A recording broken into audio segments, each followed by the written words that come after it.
ada yang dikukus ya bun ya. Ini adalah buah pir sama jahe dikukus.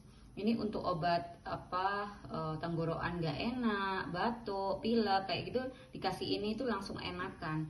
Tapi kalau dikukus saya tuh ngerasanya itu di tenggorokan kurang kerasa gitu ya. Makanya saya lebih senang direbus kayak gini. Saya rebus, dikasih ini pir aja, terus dikasih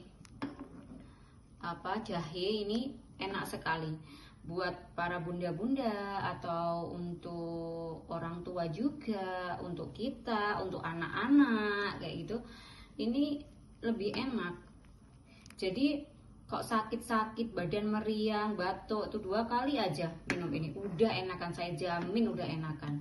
Nih, ngapain kita meminum minuman ataupun obat-obatan kimia, kalau yang ini aja, yang alami aja bisa cepat meredakan batuk ya kan. Ini aman buat untuk kita, untuk anak-anak juga bisa. Tapi kalau untuk orang dewasa saya kasih madu dikit gitu.